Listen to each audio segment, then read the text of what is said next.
Magandang gabi sa inyong lahat at kami po'y nagpapasalamat na muli nating matatalakay ang bago nating topic ngayong gabi. Kagabi ating pinag-aralan ang kautusan ng Diyos, ang 10 utos, ang kanyang moral law. Ngayon ating pag-aralan ngayong gabi ang patungkol sa Sabat na ito po'y napapaloob. Isang topic na ating pag-aralan patungkol sa Sabat kung saan ito ang ika-4 na utos ng Diyos. Pero bago tayo dadako sa ating talakayan ngayong gabi, tayo po muna yumuko para sa isang panalangin. Dakila naming Diyos, kami po'y nagpapasalamat muli, Ama, na inyong binigay ang mga panahong ito na muli kaming makapagpatuloy sa aming talakayan, sa aming pag-aaral, kasama sa aming mga kaibigan na taga-subaybay, taga-panood sa kanilang tahanan. Ama, sa gabing ito aming itatalakay ang patungkol sa Sabat, ang araw ng pagsamba na inyong itinatalaga, ang opisyal na araw na kung saan inyong ginawang banal. Sa gabing ito, maaari ba, Panginoon, na aming hilingin ang inyong kapangyarihan sa pamamagitan ng inyong banal na Espiritu.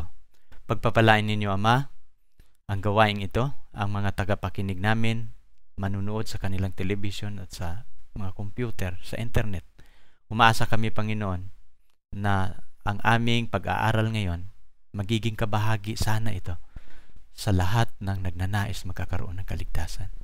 Sa lahat ng mga tao na magkakaroon ng tunay na relasyon na magiging anak na lalaki at babae. Umaasa kami na lahat naming kahilingan inyong ipagkaloob sapagkat ito po'y aming hiniling sa pangalan ng aming Panginoong Hesus. Amen. Okay, dito tayo sa ating talakayan o ating pag-aaral ngayong gabi. Ang title po ng ating pag-aaral ngayon ay Sabat. Nakikita ninyo itong larawan na nasa screen kung alin ang pinakamahabang utos sa kautusan. Ito yung sinira ng karamihan. Alin yung sinasabi ng Panginoon alalahanin, ito ang kinalimutan at pinalitan. At ngayong gabi ating pag-aralan ito sapagkat maaring ikaw mismo na nanonood ngayon ay nakaligtaan mo ang batas na ito at sa gabing ito atin itong pag-aralan. Ngayon ating pag-aralan, saan ba nakalagay ang Sabat ng Panginoon? No? Pagtitingnan natin sa Biblia, yan po, nakasulat yan sa ika-4 na kautusan. Kagabi ating pinag-aralan ang 10 utos, ating natutunan din kagabi na ang unang tapyas na bato, ito yung pag-ibig natin sa Diyos ng buong puso, buong kaluluwa at buong pag-iisip. Ito yung pinakadakila at pinakaunang utos. Kaya kung tatanungin natin, paano natin iibigin ang Diyos? Babasahin mo lang yung unang tapyas na bato, yan po ang mga kautusan ng Diyos. Ano ay ang kanyang ipapagawa kung paano natin siya mahalin ng buong pag-iisip, buong puso at buong kaluluwa. Ang pangalawang tapyas na bato, ito po yung kautusan na nagtuturo paano natin ibigin ang ating kapwa na gaya ng ating sarili. At kasama na dito ang ating pag-aralan ngayong gabi ay may kinalaman sa araw ng Sabat. Ano po itong araw ng Sabat? Ito po ang itinatalaga ng Diyos. Hiningi niya ang panahong ito, isang araw sa isang linggo, na ilaan natin sa Panginoon para sa pagsamba para sa Kanya. At ito yung ating talakayin ngayong gabi at ating pag-aralan.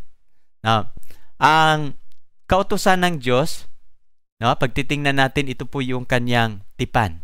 No? Kaya nga ating natutunan na ang kautusan niya, ang 10 utos, ito po'y tipan niya. Kung ating babasahin itong nakasulat sa Deuteronomy 4:13, kanyang ipinahayag sa inyo ang kanyang tipan na kanyang inuutos na inyong ganapin sa makatuwid bagay ang 10 utos na kanyang isinulat sa 2 tapyas na bato.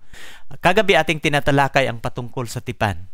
Ang pag-aasawa, ito po'y isang tipanan sa lalaki at babae na sila'y nangako na sila po'y magmamahalan. At kapag gagawin yan ng both party, sa lalaki at sa babae, magkakaroon po ng magandang relasyon ang mag-aasawa. Ganon din sa Diyos. Nang siya po'y namamahala sa ating planeta, binigay niya ang kanyang tipan, ang 10 utos. Pero nakakalungkot na ang 10 utos na binibigay, pinalitan ito ng mga batas ng mga tao na hindi na batas ng Diyos. Kaya nga nakikita ninyo kanina na ang 10 utos, mayroong utos doon na sinira, no? Tinibag sapagkat pinapalitan na ito ng ibang batas. At ito yung ating pag-aralan ngayong gabi. Ano ito? Ano ang patungkol sa batas na ito at inyo itong matutunan? Aming i-assure sa inyo na sa ating talakayan ngayong gabi, sa ating pag-aaral, mayroon kayong matutunan. Sa Biblia, bago natin ipapaliwanag ang batas na napapaloob tungkol sa Sabat, nais ko munang ipapaliwanag na sa Biblia mayroon pong 3 uri na Sabat. Kung hindi ninyo maunawaan ang 3 uri ng Sabat, maaring sa pag-aaral ninyo, malilito kayo pagbabasahin ninyong mga ibang talata sa Biblia, kasi sa Biblia mayroon pong 2 Sabat na inalis na ng Diyos, pero mayroong isang Sabat na nanatili, at ito yung Sabat na ating pag-aralan ngayong gabi. Now, ang 3 uri ng Sabat sa Biblia, ito po yung nakatala sa aklat ng Exodo 28 hanggang 11. Ito po yung tinatawag na Sabat ng Panginoon. Ano po itong Sabat ng Panginoon?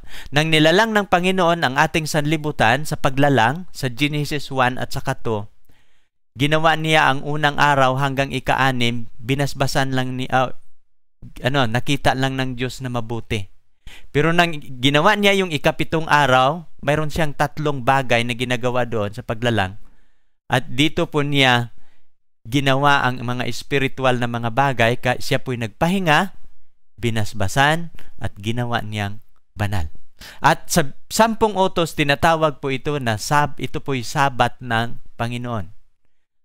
Mamaya ating babasahin yung talata, ating mababasa na ang ika-7 araw sa isang linggo, ito po'y tinatawag na Sabado ng Panginoon, Sabat ng Panginoon.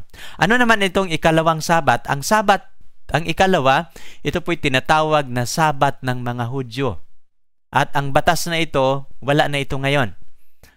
Sapagkat nung namatay si Jesus Christ doon sa Kalbaryo sa cross, ito po'y walang bisa, na-abulis na, at hindi na importante. Sapagkat ang Sabadong ito, tumutukoy ito sa gawain ni Jesucristo doon sa cross. Atin po itong mababasa sa Levitico 16, 29 hanggang 31. Ibibigay ko sa inyo ang background sa Sabat na ito.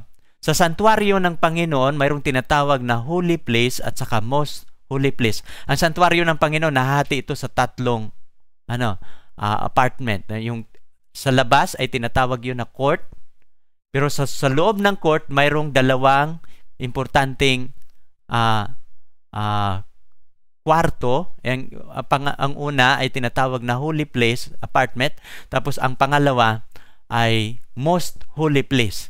Ang lahat ng mga makasalanan ng mga tao ay mapapatawad lang ang kanilang kasalanan kapag magdala sila ng tupa, bato-bato at baka o kambing na kanilang dadalhin. Pero usually pag gagawa sila ng araw-araw na paghahandog, ay magdala po sila ng mga hayop.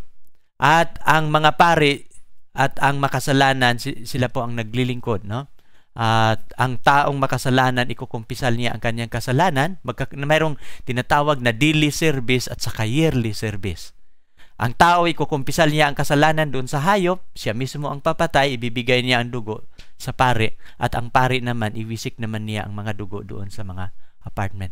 Pero sa isang taon, ito po yung tinatawag na Sabat, sa ika-7 buwan, sa ika-10 araw, dito sineselebrate ang tinatawag na Sabado ng mga Hudyo. Ano po itong Sabat ng mga Hudyo? Tinatawag ito ng Day of Atonement. Ito po ang paglilinis sa santuario 1 bisis sa isang taon. Kasi ang lahat ng mga kasalanan ng bayan ng Israel lilipat sa santuario, at 1 bisis lilinisan ng Diyos ang santuario, at 1 bisis papasok ang pinakamataas na pari mula sa ika-7 buwan, sa ika-10 araw, sa isang linggo, mula first day of the week hanggang 7th day of the week, isi-celebrate ng mga Hudyo ang tinatawag na the Day of Atonement. Mababasa po natin yan sa Levitico 16, 29 hanggang 31. Isang Sabat para sa mga Hudyo. Ano naman itong sa Levitico 25, 8 hanggang 13? Ito pong Sabado ng mga Hudyo. Sa Sabado ng mga Hudyo, 2 ang Sabat ng mga Hudyo. Mayroong tinatawag na the Day of Atonement. Ang isang Sabat, ito naman itinatawag ito na Jubilee Sabat. Itong taon-taon na Sabado, na tinatawag na Day of Atonement, magbibilang sila ng 7 times 7. So, ang ibig sabihin, 49 ka mga Day of Atonement. Pag ika-49 na Day of Atonement, tinatawag na yon na paghihip ng trumpeta, sapagkat sa ika-50 na Day of Atonement, ito yung tinatawag na celebration nila sa Jubilee Sabbath. Ano itong Jubilee Sabbath? Lahat ng mga Israelita na mayroong binili na mga katulong, palalayain na. At ito yung Sabado na Sabado ng kalayaan. Lahat ng mga lupain na isasangla, isasauli na ito sa may-ari. At ito yung pinakamasayang taon sa kapanahunan ng mga Israelita. Pinakamasayang taon para sa mga alipin at para sa mga mahihirap. Ito yung oras ng kalayaan. At ito yung tinatawag na Jubilee Sabbath, kabilang yun siya sa Sabat ng mga Hudyo. Ang ikatatlong Sabat sa Biblia ay tinatawag na Sabat ng lupain. Bago sila nakapasok doon sa Promised Land, sa Kanaan, kasi ang mga Israelita nagiging alipin ito sa Ehipto for 400 years. After 400 years, pinili ng Panginoon si Moses na mangunguna, palalayain na sila sa pagkaalipin. At habang sila naglalakbay, mababasa po natin yan sa Levitico 25, 1 hanggang 5, na bago sila papasok doon sa Promised Land, sa lupang pangako, mayroong batas. At ito yung batas na napapaloob na kapag papasok na sila sa lupang pangako, tatarbahuin lang nila ang lupang pangako sa loob lang ng 6 na taon. Bawat ika-7 taon ay tiwangwang hindi trabahuin ang lupa, sapagkat yun po ay tinatawag na Sabat ng lupain. Pero ang pangako ng Panginoon sa ika-6 na taon, pagpapalain sila ng Panginoon na sila po'y magiging sapat, mayroon silang sapat na pagkain sa loob ng ika-7 libong taon. No? 6,000 taon ay tatrabahuin, 6 years, and ika-7 years, Sabat sa lupain. Ito po yung mga Sabat sa Biblia na kung ating pag-aralan ay sa Old Testament makikita natin. Pero sa pero itong tatlong Sabat na ito, 2 dito sa New Testament ay inalis. Sapagkat ang 2 Sabat nagtuturo patungkol sa gawain ni Hesukristo sa pagligtas sa tao. Pero ang ating pag-aralan ngayong gabi, yung Sabat ng Panginoon, sapagkat ang Sabat ng Panginoon, ginawa ito bago pumasok ang kasalanan sa ating sanlibutan. No, sana naintindihan ninyo. At ating pag-aralan ngayong gabi, ang 2 institusyon ng Panginoon na ginawa bago ang kasalanan. No, nang hindi pa nagkakasala ang tao, ano ba ang institusyon na ginagawa ng Diyos? No? Ang ginawa niya sa Garden of Eden, una niyang ginawa ay ang pag-aasawa. Paano ko sasabihin ang unang institusyon ginawa niya ay pag-aasawa? Sapagkat ginawa niya ang tao sa ika-6 na araw. At ginawa din niya ang kanyang asawa sa Eva dun sa ika-6 na araw. So, ini-establish ng Panginoon ang pag-aasawa, yung marriage, at sila'y binasbasan. At ang pag-aasawa, ito po'y banal. Na? Ginawa niyang Diyos ang pag-aasawa bago pa pumasok ang kasalanan sa ating sanlibutan, at ang institusyon na ito na kanyang itinatag, ito po'y banal. At pagkatapos ini-establish ng Panginoon ang pag-aasawa at ito'y banal, idinagdag ng Panginoon ang Sabat at ito po'y ginawa niyang banal. Ha? Mababasa po natin yan sa Genesis 2, 2 and 3. No? Siya po'y nagpahinga, binasbasan at ginawa niyang banal. Kaya nga atin pong mababasa. At itong 2 institution, every love relationship is about time.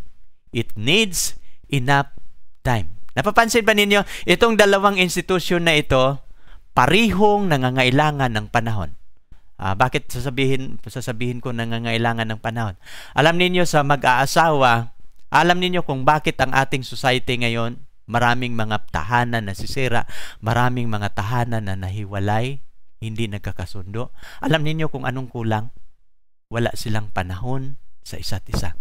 At kung ang pamilya walang panahon para sa kanyang tahanan, ay hindi yan magtagal. Sapagkat ang pag-aasawa, nangangailangan niya ng tamang panahon. Kung ang mag-asawa hindi wala ng panahon na mag-uusap, hindi yan magtatagal. Sapagkat ang pag-establish sa pamilya, kailangan ang tamang komunikasyon. At ang relasyon ay mabuo, ang relasyon ay tumagal. Now, ang Sabat, ganun din. Ito yung mga layunin ng Panginoon. At itong Sabat, kaya nga, ang Sabat ng Panginoon, isang araw ito. No? 24 oras, ito yung hiningi ng Panginoon na magiging kanya. Sa kautusan ng Diyos, 6 na araw gagawin ang lahat ng gawain, ngunit ang ika-7 araw, Sabat ito sa Panginoon mong Diyos. Hindi mo yan Sabat, kundi Sabat sa Panginoon. At sa araw na yan, wag kang gagawa. Kaya nga, every love relationship is about time because it needs enough time. No? Kaya nga, mamaya ating itatalakay ang iba pang mga detalye niyan at ating pag-aralan. No? Ang Sabat, ito po ang it's about time. Sabat ay isang relasyon na nagtulay sa pagitan ng Diyos at sa tao. Lahat sa 10 utos ay mahalaga, walang hindi importante. Lahat ay dapat tuparin.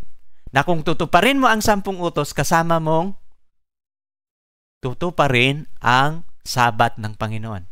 Kasi kung hindi mo tutuparin ang batas na ito, hindi mo mahal, hindi mo siya iniibig ng buong puso, buong kaluluwa, buong pag-iisip. Kasi ang batas sa Sabat, ito yung pagmamahal natin sa Diyos ng buong pag-iisip, buong kaluluwa, ng buong puso.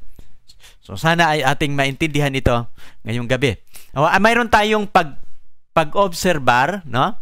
Ating pag-aralan ngayong gabi. Ano bang papansinin natin ang batas ng Diyos patungkol sa Sabat, no? Mayroon muna tayong pagpapansin na ating gagawin ngayong gabi. No, ano ba itong Sabat? Saan ba ito inilagay sa kautusan ng Panginoon? Sabi niya dito, ang Sabat, inilagay ito sa kalagitnaan ng kanyang kautusan. Kung ang Diyos mayroon siyang 10 utos, saan niya inilagay ang 10 utos?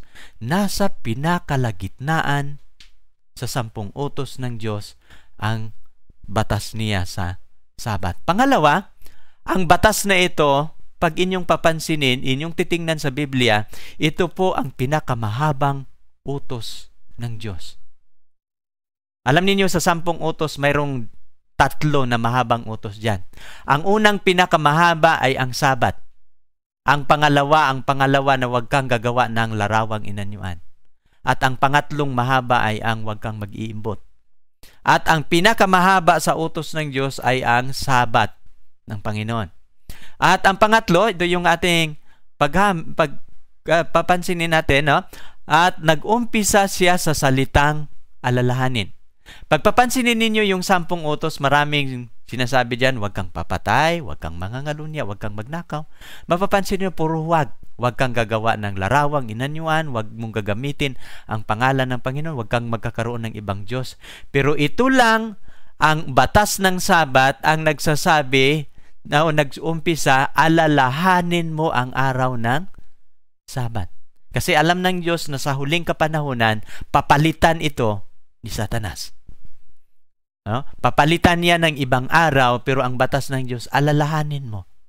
Sapagkat ito po'y mahalaga. At sa gabing ito, inyong matutunan kung gaano ito kahalaga, bakit sinasabi ng Diyos na alalahanin natin. Pang-apat, sa ating pagpapansin, nagtuturong sambahin ang Diyos na manlalalang. Sa batas na ito, itinuturo na ating sambahin ang Diyos na gumawa sa langit at lupa. Ano bang sabi dito sa Apokalipsis? Ito yung sabi, ang batas na ito may kinalaman sa pagsamba sa manlalalang. At nakita ko ang ibang anghel na lumilipad sa gitna ng langit na may mabuting balita ng walang hanggan upang ibalita sa nanahan sa lupa at bawat bansa, angkan at wika. Anong nakita ni Juan? No? Nakita ni Juan ang anghel na lumilipad. Sa Griego, itong angel dito ay angelos. Ang angelos, ito po'y mga tao na mga mensahero. Sila po yung mga inutusan ng Diyos na magdala ng mabuting balita sa lahat ng sulok sa lupa.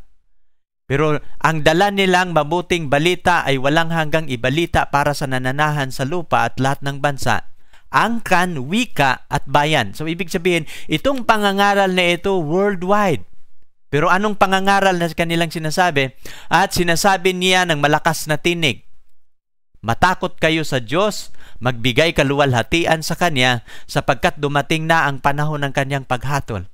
At magsisamba kayo sa gumawa ng langit at lupa, at ang dagat at mga bukal ng tubig. Anong mensahe ng anghel na nagdala ng balita?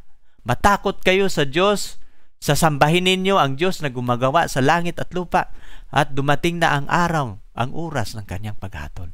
Alam ninyo mga kaibigan, saan ba hahatulan ng Diyos ang tao? At ano ang batayan, ano ang standard ng Panginoon sa Kanyang paghatol? Itong 10 utos na binigay ng Diyos, dito tayo hahatulan ng Diyos. Pero ang sigaw ng isang mensahero, sambahin ninyo ang Diyos na lumikha sa langit at lupa. At kung titingnan ninyo ang batas ng Sabat, sa versikulo 11, sa Exodo 20, no? Sapagkat ginawa ng Diyos ang langit at lupa. Lahat na naroroon, ano pat nagpahinga. So, ang Sabat, tumutuko ito, nagtuturo na ating sambahin ang manlalalang sa langit at lupa. Ano ang Sabat? No, ang Sabat, ito po'y it's about quality time for God. Ito ang dahilan na nais ni Satanas na sirain upang putulin ang relasyon sa tao at sa Diyos. Alam niyo mga kaibigan kung bakit pinapalitan ang Sabat na ika-7 araw ginawa ngayon na Linggo na unang araw? Isa lang ang kadahilanan. Ito po'y udyok ng kaaway ng Diyos upang masira ang relasyon sa tao at sa Diyos. Alam niyo, mayroong isang sumusulat, merong isang author na nagsasabi. Sabi niya, kung ang bawat tao tutuparin lang ang batas na ito patungkol sa Sabat, imposible na ang tao hindi magkakaroon ng relasyon. Sapagkat kung tutuparin mo ang batas na ito, ikaw na tao ibibigay mo ang 24 oras sa isang linggo sa iyong Diyos. At kung magbigay ka ng panahon sa iyong Diyos, magkakaroon ka ng quality time. At itong quality time, magdadala ito sa relasyon sa iyo at sa Diyos. Kaya nga ito pong dahilan na ito po'y pinalitan ng kaaway upang maputol ang relasyon. Kaya nga ang mga pagsamba ngayon sa karamihan, ginawa na lang na 1 oras, kalahating araw, balik na uli sa trabaho. Pero ang panukala ng Panginoon sa paglalang, ipapangili natin ang Sabat sapagkat mayroon pong layunin ang Panginoon kung bakit niya ito itinatag bago ang kasalanan. No? Ano ang ibig sabihin ng salitang Sabat? Atin mo ng pag-aralan ngayong gabi. Ano ba ang ibig sabihin ng salitang Sabat? Ang salitang Sabat, galing yan sa salitang Hebro sa orihinal na lingwahe sa Biblia. Kasi ang ating Biblia, 2 lingwahe yan. Ang Old Testament ay ang original niyan ay salitang Hebro. At ang New Testament ay ang original niyan salitang Greek. Pero ang Sabat, galing yan sa salitang Hebro na Shabbat. Ano ang ibig sabihin ng Shabbat? No? Ang galing sa 2 root word na Aba, Shalom, at saka Aba. Ano bang ibig sabihin itong 2 salita na Shalom? Ang Shalom, ito po'y, ang ibig sabihin ng Shalom, ay ang kahulugan po nito ay peace, at ang Aba, Father. Kaya nga sa pangalan pa lang, sa word pa lang na Sabat, maintindihan mo na. Ang layunin ng Panginoon, ang panukala ng Panginoon kung bakit niya ini-establish itong Sabat, para ang tao magkakaroon ng kapayapaan sa piling ng kanyang Ama. Magkakaroon ng peace in my Father's house. Yan po ang ibig sabihin ng Sabat. No, ating pag-aralan ngayong gabi, ano ba ang araw ng Sabat? Maraming mga nag-iisip na ang Sabat ay linggo ito. No? Kaya nga karamihan sa mga relihiyon ngayon ay linggo ang kanilang araw ng pagsamba. Sapagkat maraming naniniwala na ang Sabat ay araw ito ng linggo. Kasi ang definition ng Sabat ito ay rest day. Totoo yan na rest day ang Sabat. Pero ano ba ang araw dapat ang inuutos ng Panginoon na itong araw na ito ay sinasabi ng Diyos na Sabat. Saan sa isang linggo na ang tinuturo ng Diyos na Sabat? Kung ating babasahin sa tala ng paglalang sa creation ng Panginoon doon sa Genesis, anong araw ang Sabat? No, ating pag-aralan ngayong gabi, mababasa po natin sa Genesis 2, versikulo 2 hanggang 3. Ito po yung nakasulat. Ang ating sanlibutan, ginawa ito ng Panginoon sa loob ng 7 araw. Pero sa ika-7 araw, ito ang ginawa niyang Sabat. At ng ika-7 araw, ay nayari ng Diyos ang kanyang gawang ginawa. At nagpahinga sa ika-7 araw sa madlang gawa niyang ginawa. At binasbasan ng Diyos ang ika-7 araw na kanyang ginawang banal, sapagkat siyang ipinagpahinga ng Diyos sa madlang gawa na kanyang nilikha at ginawa.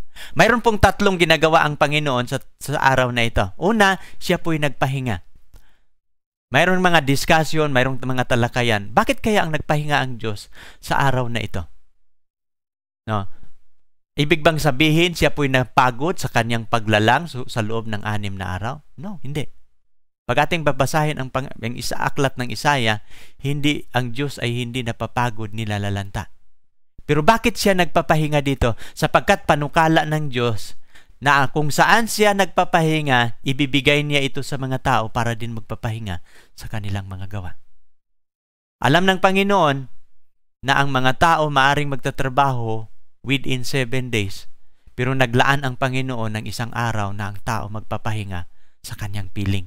At siya po'y nagpapahinga sa araw na ito. Pangalawa niyang ginagawa, ito po'y kanyang binasbasan. Ano bang basbas ng Diyos? No? Ito po'y mahalaga. At ang basbas ng Panginoon, binigayan niya sa ika-7 araw. Wala pong basbas na nangyayari mula unang araw hanggang ika-6 na araw. Wala pong pahinga na nangyayari mula unang araw hanggang ika-6.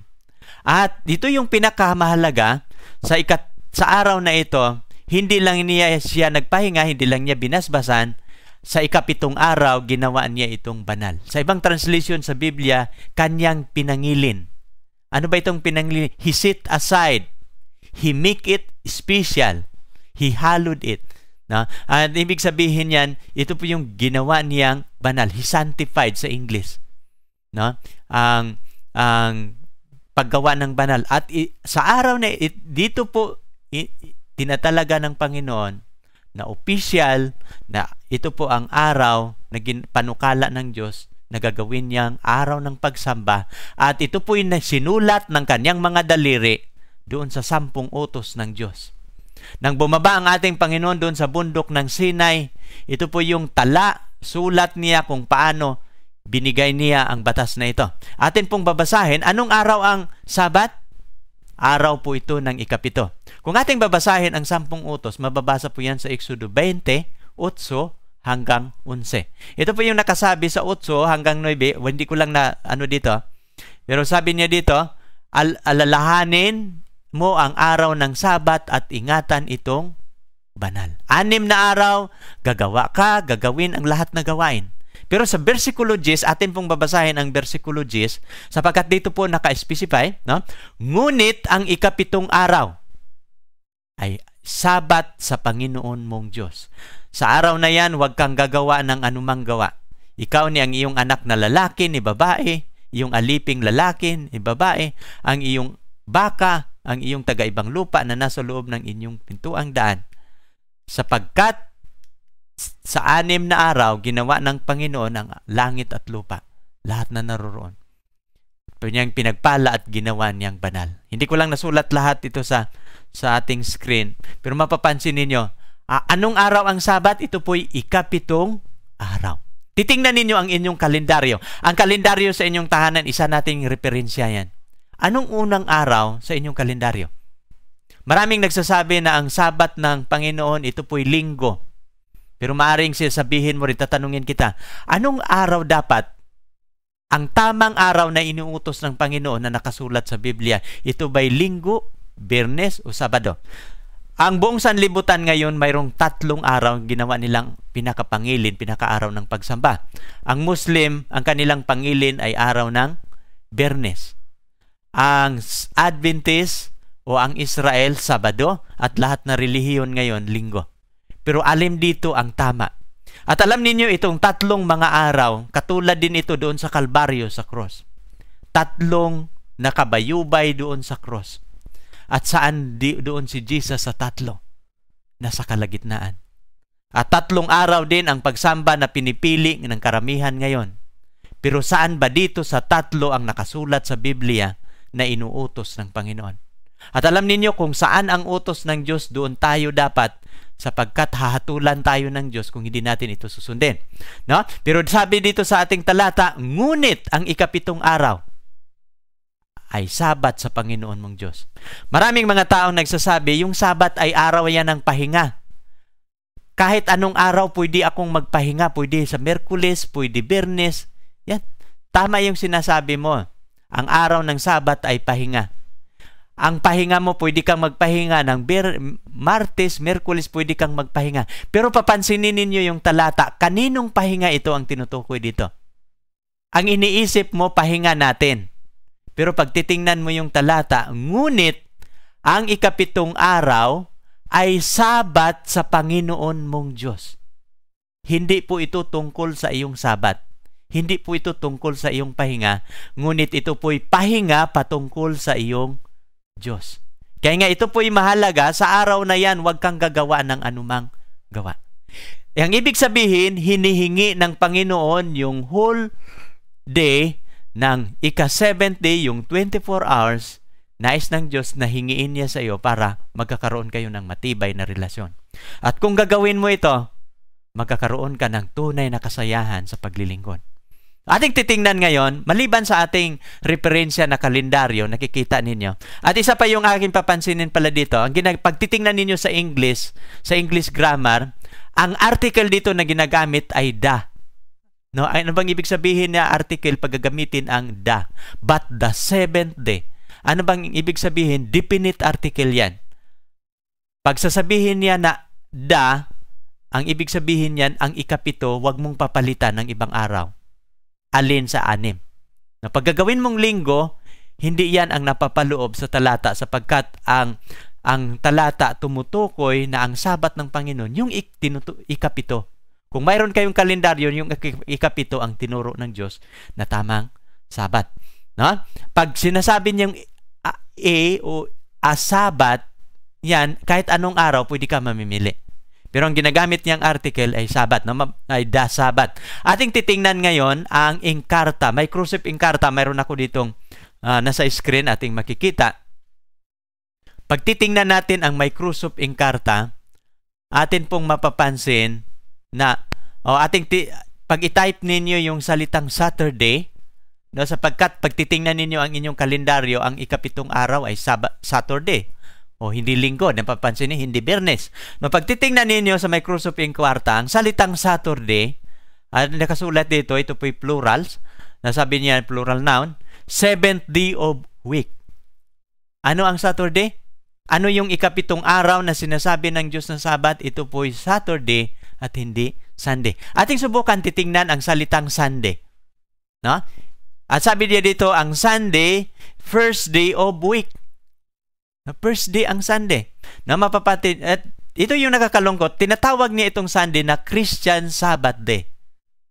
Kasi maraming naniniwala na ang Sunday, ito yung Christian Sabbath. Pero hindi yan. Kung ikaw ay Christian Sabbath, dapat ay 7th day Sabbath. Na pagtitingnan ninyo, pero dinagdagan niya na Sunday, Christian Sabbath, in Christian tradition. Pero kinuha nila yan sa tradisyon at hindi biblical ang Sabat na binabanggit yan. Pero pag titingnan ninyo yung biblical Sabat, ang Sabat ng Panginoon, sa Biblia ito po ikapitong araw at yan po ang Sabado. Itong pangatlo nating referensya, titingnan natin hindi lang ang kalendaryo, hindi lang ang Encarta. Dito tayo sa Biblia sapagkat ito yung authentic record, ito yung basihan ng mga Kristiyano. Ano ba talaga ang Sabat sa Biblia? Now, ating titingnan, kung inyong titingnan ang tala sa linggo ng Semana Santa, di ba? Mayroong buong sanlibutan siniselebrate ang Semana Santa. Lahat ng Kristiyano na na mga bansa sineselebrate itong worldwide, itong Semana Santa. Sa Semana Santa, ito yung linggo na kung saan si Kristo napako sa cross. At lahat sa linggong ito ay napapansin ninyo, anong araw si Jesus Christ napako doon sa cross? Ang lahat na nag-celebrate sa Semana Santa, ang paniniwala nila na namatay si Jesus Christ sa Kalbaryo sa cross sa araw ng Biyernes. At nabuhay siya maguli sa linggo. Titingnan natin ang tala sa Biblia sapagkat ating makikita dito, litra por litra, alin ba dito ang Sabat ng Panginoon? Una, mababasahin natin sa Lucas, dito yung tala, record kung anong araw si Kristo namatay doon sa cross. Sabi niya dito sa 44, sa Lucas 23, 44, 46, 54 hanggang 56, ito po yung ating mababasa. It was about 12 o'clock when the sun stopped shining and the darkness covered the whole country until 3 o'clock. And Jesus cried in a loud voice, Father, in your hand I place my spirit. He said this and he died. No, he died. He died. And died. Now, mapapansin ninyo, anong araw yon nang si Jesus Christ napako doon sa cross? Nung napako siya mula alas 12 hanggang alas 3, nagdilim ang buong lupain. Nung nagdilim, sumigaw siya ng malakas, Ama, sa mga kamay mo, ipinagtagubilin ko ang aking espiritu. Pagkasabi niya na nalagot ang kanyang hininga. Anong araw yon nang lalagot ang kanyang hininga? Pagbabasahin natin sa 54, ito po yung tala. No? It was Friday and the Sabbath was about to begin. The woman who had followed Jesus from Galilee went with Joseph and saw the tomb and how Jesus' body was placed in it. Then they went back home and prepared the spices and perfume for the body, and on the Sabbath they rested as the law commanded. Kung Biyernes siya namatay, ano ang kasunod na araw? Sabado. Kaya nga pagka-Sabado, kinabukasan na mahinga sila ayon sa itinakda ng kautusan. Napapansin ninyo dito sa Friday, no? Nung inilibing si Jesus, nung namatay siya alas 3, kinuha yung kanyang bangkay, nagmamadali sila sapagkat sabi ni Juan, ang araw na yun ay dakila, preparation day, kasi before the Sabbath, Friday is a preparation day. Sapagkat gagawin mong banal ang Sabbath, kailangan lahat mong pagkain na kakainin, nakaseparate na. No? Ganon yung pangingilin ng Sabbath sa Biblia. At nung mga alagad, no, tinitingnan nila yung pagkalagay, alas 5 nilibing si Jesus Christ, ang mga babae na tagasunod, hindi nila nalagyan ng pabango. Kaya nga umuwi sila, pag uwi nila sa kanan nila, inihanda yung mga pabango na ilalagay sa body ni Jesus Christ. Kaya napapansin ninyo, pagka Sunday, pumunta pa sila sa libingan, kasi lalagyan pa nila ng pabango, kasi nagmamadali sila, kasi malapit na ang Sabat. Kasi ang Bible reckoning, ang reckoning of time, ang pagbilang ng panahon sa Biblia, pag sunset ng Friday, nag-uumpisa na yan ang Sabat. Kasi ang isang araw sa pagbilang sa panahon sa Biblia, mag-umpisa sa gabi. Yung buong 12 hours na gabi hanggang 6 o'clock ng hapon hanggang umaga, yan pong 12 hours. At 12 hours na liwanag, yun po yung binibilang sa Biblia na one day. Nang ginagawa yung creation, there was an evening and morning. First day. There was an evening and morning. Second day. Yun po yung pagbibilang ng panahon. Kaya nga nang lumubog ang araw, una ang pagbilang ng gabi. Kaya nga pag gabi na, nag-umpisa na ang Sabat. Kaya nang alas 5, after 1 hour, mag-umpisa na ang Sabat, nangingili na ang mga alagad. Na on the Sabbath, they rested as the law commanded. So, namatay siya Friday, kinabukasan, Sabat ng Panginoon. At ito po yung Saturday ngayon, ito po yung Sabado ng ating kalendaryo, na hindi po tayo nagkakamali, na ang Sabat ng Panginoon, hindi Linggo, hindi Biyernes. Now, dito tayo sa, nung nabuhay siya mag-uli, pagbabasahin ninyo yung Lucas 23, 24, 1 hanggang 3, very early on Sunday. Ito yung resurrection day. Ito yung muling pagkabuhay ni Jesus Christ. Nung nabuhay siya maguli, umagang-umaga sa araw ng linggo. Pag titingnan ninyo sa inyong Biblia, ang inyong Biblia ay King James Version, at ng umaga ng unang araw ng Sanlinggo. Bakit unang araw ng Sanlinggo yung Sunday? Pag titingnan mo sa iyong kalendaryo, kulay pula, At anong araw yan? Yung kulay pula sa iyong kalendaryo, kulay na linggo. No? SUN yan sa taas, sigurado ako. No? At yun ay araw ng linggo. At buong sanlibutan naniniwala sa celebration ng Semana Santa na nabuhay si Kristo maguli sa araw ng linggo. Walang maniniwala na Sabado siya namumuhay o sa Lunes nabuhay maguli. Sapagkat buong sanlibutan siniselebrate natin ang Semana Santa at nabuhay siya sa araw na linggo. Kaya pag titingnan ninyo, very early on Sunday morning, the woman went to the tomb carrying the spices that they had prepared. Napapansin ninyo, Bernes nila inihanda yung pabango, pwede nilang lalagyan nila si Jesus ng Sabat kasi nahanda na yung pabango pero hindi nila ginawa kasi nangingilin sila ng Sabat. At nung natapos na yung Sabat, pagkalinggo ng umaga, pumunta sila sa libingan para lalagyan nila ang body ni Jesus Christ ng mapabango. Sapagkat para sa kanila ang Sabat ay mahalaga. No? Ito po'y pangilin para sa Panginoon. Ito po yung araw ng pagsamba para sa Diyos. And they found the stone rolled away from the entrance to the tomb. So they went in, but they did not find the body of Jesus. Because Jesus was resurrected at that time. No? Atin din ngayong gabi. No? Atin nang natutunan, anong araw ang Sabat? Ang araw ng Sabat, ito po'y araw na ikapito. At ito po'y nakakalungkot. Hindi linggo dapat ang araw ng pagsamba, kundi ito po'y araw ng Sabado. Pero ito po'y nakakalungkot mga kaibigan na sa halip na araw ng Sabado, ang pangilin araw ng pagsamba, ginagawa na ito na araw ng linggo. Pero kung ikaw ay nagnanais na magiging tunay na lingkod ng Panginoon, ipangilin mo ito, sapagkat kung hindi mo ito ipangilin, hahatulan ka ng Diyos pagdating ng araw.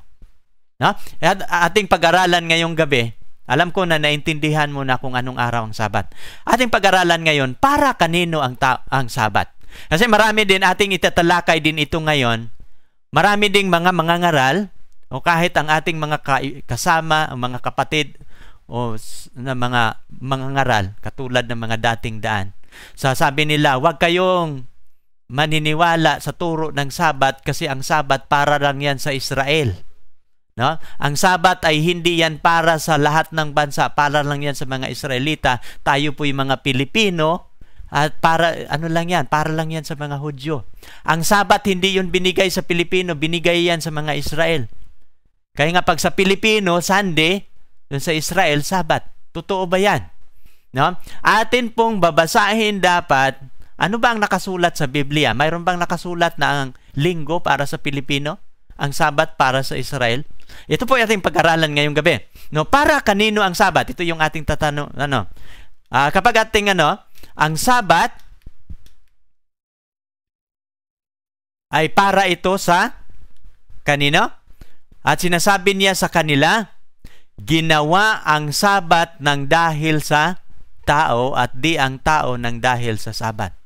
Kaya't ang anak ng tao ay Panginoon din naman ng Sabat. Napapansin ninyo, ginawa ng Sabat, napapansin ninyo sa 27, ginawa niya sa kanila, ginawa ang Sabat ng dahil sa tao. Hindi sinasabi ng dahil sa Israelita. No? Pag titingnan ninyo sa English version, the Sabbath was made for man and not man for the Sabbath. So kung ikaw nag-iisip, ang Sabat hindi lang ito para sa Israelita, kundi ang talata na ating binabasa, ginawa ito para sa tao. Kung ikaw ay tao, ako tao, para ito sa atin. Hindi ito para lamang sa Israelita. Kung gusto mong makasiguro, babasahin mo yung talata. Mababasa natin yan sa Marcos 27 hanggang 28. Pagbabasahin natin yun sa 28, kaya't ang anak ng tao, Panginoon din naman ng Sabat. Kung ikaw sumasamba sa simbahan sa iyong Panginoon, siya ang iyong Panginoon. So tiyak ang iyong pagsamba na siya ang iyong sinasamba. Ngayon ating pag-aralan, mayroon ba tayong mababasa na magkakaiba ang batas? No? Kasi mayroong mga ngaral na sabi nila ang Sabat para lang yan sa Israel. Mayroon bang sinusulat ng Diyos sa Biblia? Alam niyo mga kapatid, tinututuruan ko kayo kung paano kayo makinig sa tamang aral at sa daya na aral. Kapag ang magsasalita, kalahati sa Biblia, kalahati paliwanag niya, mag-ingat kayo niyan. Sapagkat madadaya kayo. kung pakinggan ninyo ang ganung aral. At kung ang aral ay pahintulutan ninyo na ang Biblia magsalita at ang Biblia ang magpapaliwanag at ito'y gagamitin lamang ng mga ngaral, yan po ang tamang aral na dapat nating pakinggan. Now, for example, pag sabihin nila ang Sabat ay para lang yan sa Israel, mayroon ka bang mababasa na mayroong Sabat para sa Pilipino? No, mayroon ka bang mababasa na magkahiwalay ang Sabat na ginagawa ng Diyos at para sa tao? Kung ang nakasulat ay ang Sabat para sa tao, pakinggan mo kasi para yan sa iyo. Pero pag mayroong nagsasabi na ang Sabat para lang yan sa Israelita, mayroon bang binigay ang Panginoon na hiwalay na Sabat na hindi kasama sa Israelita? At ito yung katotohanan, kapatid. Ang Biblia hindi yan sulat ng Pilipino, kundi yan ay sulat ng Israelita. Sapagkat ipinahayag ng Diyos ang kanyang salita sa kanyang piniling bansa at ang pinili niyang bayan ay ang Israelita. Ang mga propeta, ang tagapagligtas ay nanggagaling sa Israel sapagkat ang kaligtasan ay nagmula sa Israel. Kaya nga ang aral na magdala sa atin sa kaligtasan nagmula sa Israel. Ang Biblia hindi yan sulat ng Pilipino.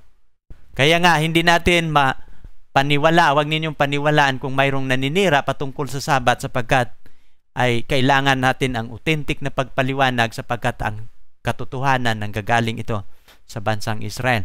Napapansin ninyo, mayroon bang magkakaibang batas sa Israelita at sa mga ibang bansa? Kung ating babasahin ang Exodo 12:49, anong sabi dyan? Ating titingnan ang screen. One law shall be to him that is homeborn and unto the stranger that sojourneth among you. Mayroon lamang isang batas sa inyo at sa ipinanganak sa inyong mga tahanan. At sa mga stranger, ito'y binabanggit ni Moses sa mga Israelita. At yung mga taga-ibang bansa na nakitira sa Israel, tinatawag na stranger. Pero kung ano ang batas ng Israelita, ganun din ang batas sa mga stranger na nakikipamayanan sa inyo. Ang mga Israelita, ito po ang pinili at chosen people ng Panginoon. Kapag tayo'y sasali sa chosen people, isang batas lang. Kaya nga, isang batas lang para sa Israelita at sa ibang bansa. Nababasa natin yan litra por litra. Dito sa bilang, sa Numbers 15:15, one ordinance shall be both for you of the congregation and also for the stranger that sojourneth with you. An ordinance forever in your generation. As you are, so shall the stranger be before the Lord. Kung ano ang sa Israelita, ganun din sa mga taga-ibang bayan, sabi ng Panginoon. So isa lang mga ordinansa, isa lang ang batas para sa Israel at saka ibang bayan. Napapansin niyo na ang 10 utos ng Diyos para sa Israelita, ganun din po yan sa Pilipino. For example, ang 10 utos ng Diyos sasabi, huwag kang magpatay, huwag kang papatay, ganun din po sa atin. Bawal din tayong pumatay. Huwag kang magnakaw, ganun din po sa atin. Kaya nga, kung pwede, ay sana pwede na tayong pumatay, pwede tayong magnakaw, pero hindi pwede. Sapagkat ang batas ng Diyos na binigay sa Israelita, batas para sa lahat, at kasama yung Sabat na ating susundin ng mga Pilipino. Kaya nga ang Sabat, ginawa ang Sabat ng dahil sa tao, hindi lang para sa Israelita, at di ang tao ng dahil sa Sabat. Nais kong ipapaliwanag, bakit sinabi ng Diyos na ang Sabat ginawa para sa tao, ng dahil sa tao, at di ang tao ng dahil sa Sabat? Maraming mga nalilito sa talatang ito, pero ngayong gabi atin itong ipapaliwanag. Nang ang lalaki ang unang ginawa niya si Adan, ay hindi kasabay na ginawa si Eva. Pagkatapos na ginawa niya si Adan, tinawag siya ng Panginoon, at ang anong gawain ni Adan doon sa Garden of Eden ay siya ang binigyan ng Panginoon ng kapangyarihang magbigay pangalan sa lahat ng mga hayop. Pero habang binibigyan ni Adan ang mga pangalan ng mga hayop, ang kabayo, kambing, kalabaw, nakikita niya ang mga hayop na mayroong kasama. Mayroong lalaki at mayroong babae. Pero napapansin ni Adan na siyang inutusan ng Panginoon na magbibigay ng pangalan, wala siyang kasama. Nang matapos niya ang gawain sa pagbigay ng pangalan, ito yung sinabi ng Diyos, hindi mabuti na ang tao mag-isa.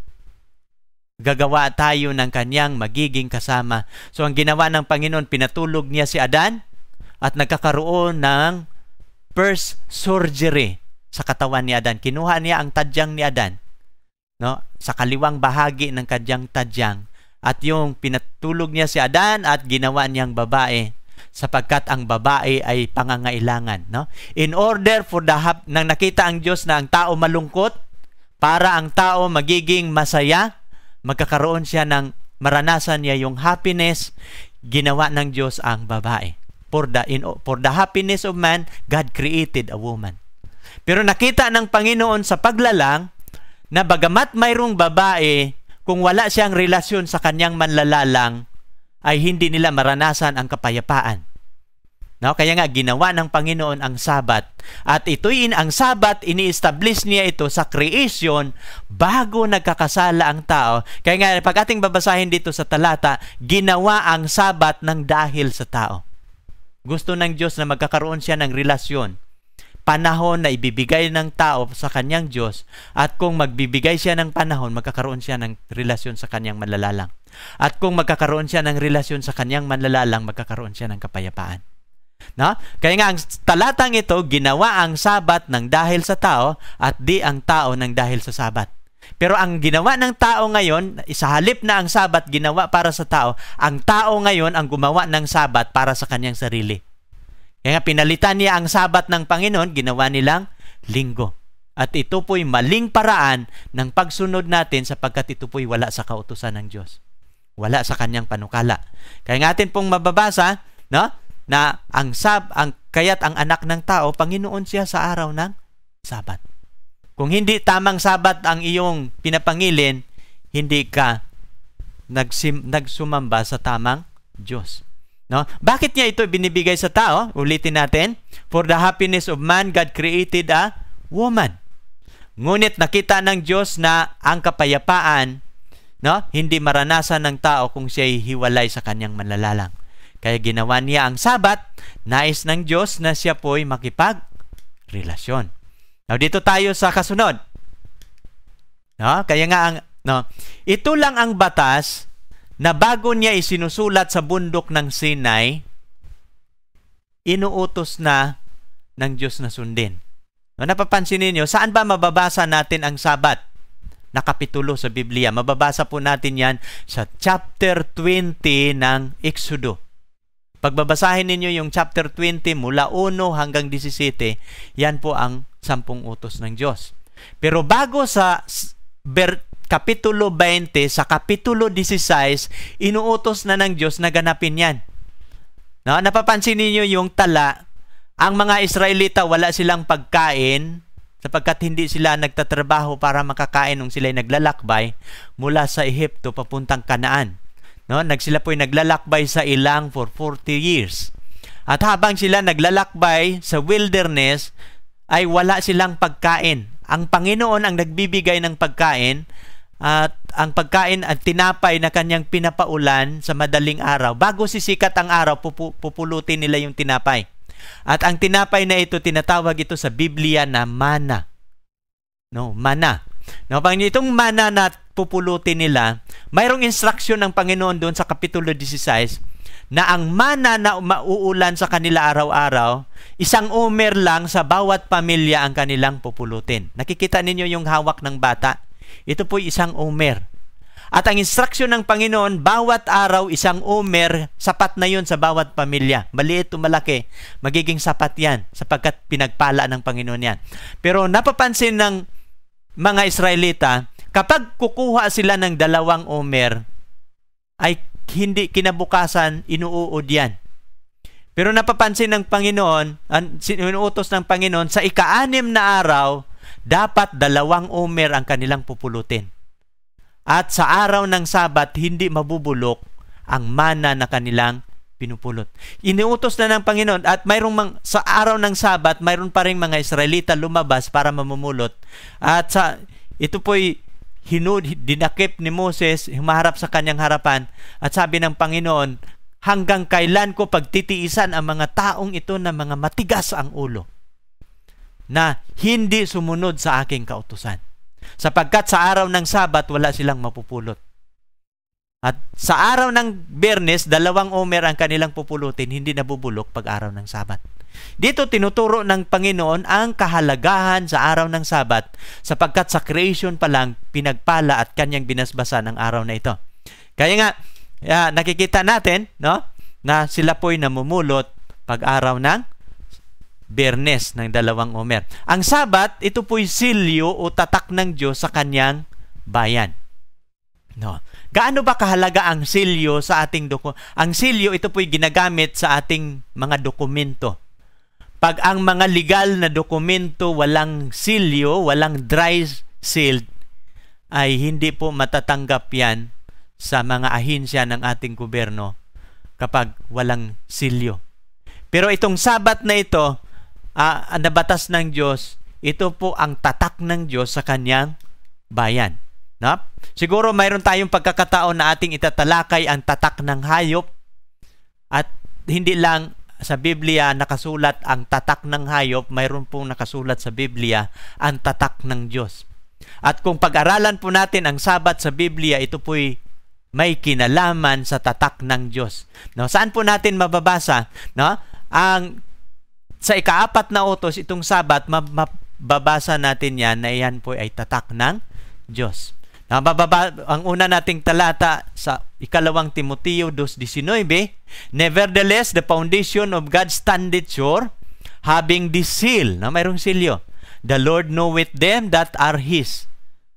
Mayroong silyo at nalaman ng Panginoon kung sino yung Kanya. And let everyone that nameth the name of Christ depart from iniquity. At ang bawat isa na tumatawag sa pangalan ng Panginoon ay lumalayo sa kalikuan. Mababasa ba natin na nakikilala niya ang Kanya? Mababasa. At mayroon silang tatak. Now, sino itong makatanggap ng tatak? Ano ba itong tatak ng Diyos? Pagbabasahin natin yung Isaiah, Kapitulo 8:16, sabi ng Diyos kay Isaiah, "Bind up the testimony, seal the law among my disciple." Sabi niya, no? Tatakkan mo, bind up the testimony, sisilyuhan mo ang kautusan para sa aking mga among my disciple. No? Ano ang tatak ng Diyos? Ang tatak ng Diyos, ito po'y kautusan ng Diyos. No? Seal the law among my disciple. Saan ang tatak ng Diyos nakalagay? Sa kanyang kautusan. Kaya nga, ating pag-aralan ngayon, saan ba sa kautusan ang tatak ng Diyos? Na itatak niya sa kanyang mga alagad. No, ating pag-aralan ito ngayong gabi. Ating pag-aralan muna, ano ba itong silyo? Ano ba itong tatak? Ano bang napapaloob kapag mayroong tatak? Diba? Siguro kayo mayroong mga sasakyan, napapansin niyo ako, bumibili ako ng motor. Motor lang ang aking ako po isang tricycle driver lang. Na mapapansin niyo, may mga panahon na ako isang beses bumili ako ng motor, second hand. Nung nakabili ako ng motor, ay nagpagawa ako ng deed of sale. Ngunit nang amin itong pinanotaryuhan, 3 kopya na mayroong dried seal yung aking dokumento. Pero nung ako'y nagparehistro sa LTO, dala-dala ko yung Xerox copy. Nung pagdating ko doon sa LTO, sabi niya, saan dito ang original nito? Hinahanap doon nang ako'y nagparehistro, tiningnan ko, hindi ko dala yung original na copy na mayroong dried seal. At alam ninyo, hindi ako nakaprocess sa aking dokumento sapagkat ang tatanggapin lamang ng LTO na kopya yung mayroong silyo. No? Ganon din sa ating mga pangulo ng bansa. Alam niyo, mayroong batas ang aproba ng ating presidente kung mayroong tatak na silyo. Kung walang silyo ay hindi po tanggap ang bawat dokumento na walang silyo. Ganon din po sa Diyos. No? Ating titingnan ngayon, ano bang napapaloob sa silyo na ating pinag-aralan ngayon. Kung mayroong mga selyo, mayroon lang 3 bagay ang napapaloob dito. Kung mayroong selyo ang Diyos, mayroon lang 3 ang napapaloob. Ang kanyang pangalan, ang kanyang titulo, at ang kanyang territory. Kung mayroong selyo ng isang presidente, the name of the president, and then the title, no? For example, sa presidente sa Amerika, pag mayroong selyo na ginagamit si President Obama, ang napapaloob lang sa selyo, 3 lang. The name, Barack Obama, ang kanyang title, President, ang kanyang territory, Republic of President of the United States of America. Ito yung napapaloob sa selyo ng isang Pangulo. No? Ating titingnan ngayon ang batas ng Diyos patungkol sa Sabat, kung saan dito ang selyo ng Diyos. No? Ating titingnan ngayon ang batas ng Diyos. Anong sabi niya doon sa versikulo 8? Sabi dito sa versikulo 8, remember the Sabbath day to keep it holy. 6 days thou shalt labor and do all thy work, but the 7th day is the Sabbath of the Lord your thy God. For in 6 day, dito sa 11, no, sa versikulo 11, atin pong ditong mababasa ang selyo ng Diyos. For example, ano ba dito yung selyo ng Diyos? For in 6 days, the Lord made the heaven and the earth, the sea, and all that is in them is, and rested the 7th day. Wherefore the Lord blessed the Sabbath day and hallowed it. Mapapansin ninyo, sa versikulong ito, saan dito ang selyo ng Diyos? Sa selyo ng Diyos, kailangan lalabas yung 3, ang kanyang name, title, at saka territory. Pero pag babasahin natin sa versikulo 11, nang binigay niya itong Sabat, for in 6 days the Lord. Ano ang pangalan na binabanggit dito? Ano ang name? The Lord. Pwede ba natin gagamitin ang pangalan ng Diyos? He is the Lord? Yes. Pwede. Ano naman ang title na napapaloob dito? Yung He made the heaven and the earth. Ano yung title niya? Creator ng heaven at earth and the sea. No, napapansin niya, ano ang title niya? Creator. Ano ang name? The Lord. Ano naman ang kanyang territory? Ang territory ng Creator na ito, heaven and earth. Napapansin ba ninyo na itong ika-4 na utos, ito yun ang selyo ng Diyos. Kaya nga ito yung tatak niya. No? Ang name, the Lord, ang title niya, Creator, ang territory, heaven and earth. Sana ating naunawaan ngayong gabi na itong batas ng Diyos, ito yon ang tatak ng Diyos sa kanyang bayan. At maring ngayon lang ninyo ito natutunan ngayong gabi, pero ito po'y mahalaga sapagkat mayroon pong tatak ang hayop. At ang tatak ng hayop, kapalit sa araw ng Sabat, ito po'y tatak ng hayop at amin po itong patutunayan sa Biblia at sa mga referensya na ang tatak ng hayop, ito po yung spurious Sabat na pinalit ng mga tao na kahalili sa batas ng Sabat. At ito po'y may kinalaman sa inyong kaligtasan, mga kaibigan. Kaya nga ito po'y ating pag-aralan. Pakinggan ninyo ang sunod nating mga talakayan patungkol sa tatak ng hayop. No, atin pong pag-aralan ngayong gabi. Mayroon po ba tayong mababasa maliban sa iyong paliwanag na ito po'y tatak ng Diyos? Mayroon po ba tayong mababasa sa Biblia na pinapaliwanag ng Diyos na ito po'y kanyang tanda sa kanyang bayan? Atin pong babasahin sa Ezekiel 20, mga talatang 12 at 20. Ito po yung ating mababasa. Bukod dito, ibinibigay ko rin naman sa kanila ang aking mga Sabat. Kaninong Sabat yan? Aking. Ibig sabihin, kanyang Sabat ibinibigay ng Diyos sa tao. No? Upang maging tanda sa akin at sa kanila. Upang magiging tanda. Ano ba itong tanda? Ito yung tatak. Nang tinitingnan ko yung tatak, pag titingnan ninyo yun nang tinitingnan ko sa Bible Dictionary, hindi ko lang na ilagay dito, ay may kinalaman ito sa yung sign, sa Hebrew word, ito din yung marka. No, mapapansin mo, ang sign ba, ito ba yung marka? Yes. Ito yung marka ng Diyos. Sabi niya dito, bukod dito, ibinibigay ko rin naman sa kanila ang aking Sabat, sapagkat ang Diyos ang nagpapahinga doon sa creation. Binigay niya saan? Sa 10 utos doon sa mga tao na ating susundin.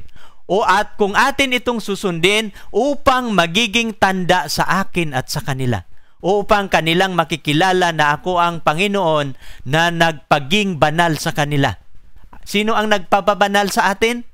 Ang Diyos at hindi tayo. No, sa versikulo 20, ito yung utos ng Diyos. Inyong ipangilin ang aking mga sabat. Sino ang inuutosan dito? Tayo, ikaw at ako. Ipangilin ninyo ang aking sabat. At ang mga magiging tanda sa akin at sa inyo. Kaibigan, gusto ba ninyong magkakaroon ng ganitong tanda sa pagitan mo at sa iyong Diyos? Kung nagnanais ka ngayong gabi, umpisahan mong susundin ito at tuparin at maranasan mo ang pagpapala ng Panginoon upang inyong malalaman na ako ang Panginoon ninyong Diyos. Ang atin ding babasahin sa Ezekiel, sa Exodo 31:13. At alam ninyo, may mga batas tayo sa ating bansa. Mayroon tayong mga civil law o mayroon tayong saligang batas na mayroong parusang kamatayan. No, mayroong mga batas na tinatawag na mayroong parusang death penalty. Pero ano bang mga kasalanan o mayroong kasalanan na may parusang kamatayan, no? Yung mga double murder na tinatawag.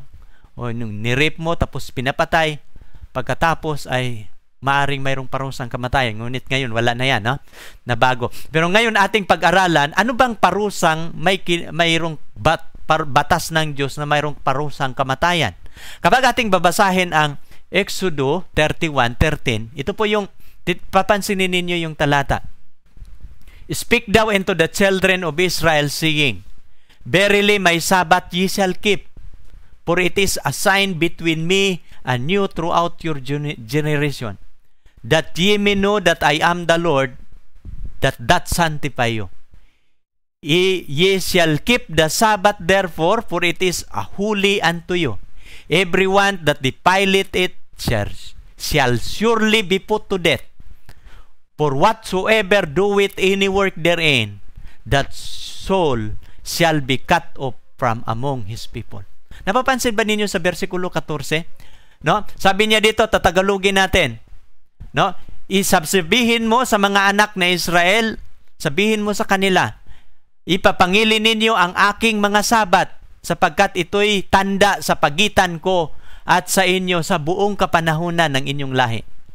No? Sapagkat ako ang Panginoon ninyong Diyos na nagpapabanal sa inyo. At inyong ipapangilin nga ang aking mga sabat sapagkat ito'y banal sa inyo. At ang sino mang lumapastangan dito ay walang pagsalang papatayin. At sino mang gumagawa ng anumang gawa dito, at ang taong yon ay mahihiwalay sa kanyang bayan. Napapansin ninyo, sa batas ng Diyos na mayroong batas kamatayan, parusang kamatayan ang sabat. At ito po yung aking nakikita sa Biblia, sincero po ang Panginoon dito. Mayroong death penalty. 6 days may work be done, but on the 7th day is the Sabbath of rest. 7th day dito binabanggit, kaibigan, at hindi first day. Holy to the Lord. Whosoever doeth any work in the Sabbath day, he shall surely be put to death. Kadalawang bisis binuulit ng Panginoon na sino mang gagawa, maglapastangan sa araw na ito, papatayin siya ng Panginoon. Maaring hindi ngayon, pero sa araw ng mga darating, kapag hatulan na ang lahat ng mga tao sa 10 utos ng Diyos, pag hindi mo ito tutuparin, kabilang ka, kaibigan, na hatulan. Wherefore the children of Israel shall keep the Sabbath, to observe the Sabbath throughout their generation for a perpetual covenant. It is a sign between me and the children of Israel forever. For in 6 days the Lord made the heaven and the earth, and on the 7th day He rested and was refreshed. Maliwanag yan. Kung gusto ninyong mababasa sa Tagalog, pwede ninyong babasahin sa inyong mga Biblia. Ito po yung sa Hebrew, ito po yun, nakasulat pala dito. No? It is a sign. Sa Hebrew, tinatawag itong ang sign, oath. Ano ba ang oath sa Hebrew? It is a token, ensign, miracle, or mark. No? Signal, distinguishing mark. Mapapansin ninyo, kaya nga ang sign o ang tanda, ito po'y nangangahulugan na marka. Kaya nga sinasabi ko sa inyo na ang Sabat, ito po'y tatak ng Diyos, ito po'y marka ng Diyos sa kanyang bayan.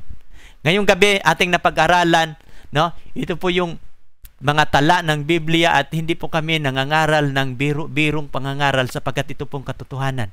Pero ito po yung nakakalungkot na hindi hindi ibig sabihin na maraming nangingilin ng linggo ay tama sila.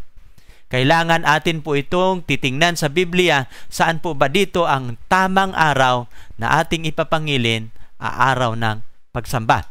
No, kapag ating titingnan, at saan ba nakalagay ang tatak ng Diyos?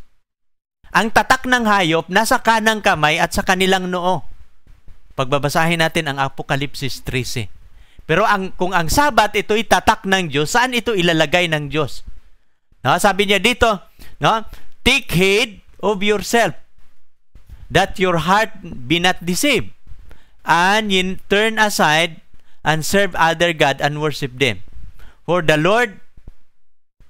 then the Lord's wrath be kindled against you, and ye shut up the heaven, that there is no rain, and that the land yield not her fruit, unless ye perish quickly from off the good land which the Lord giveth you.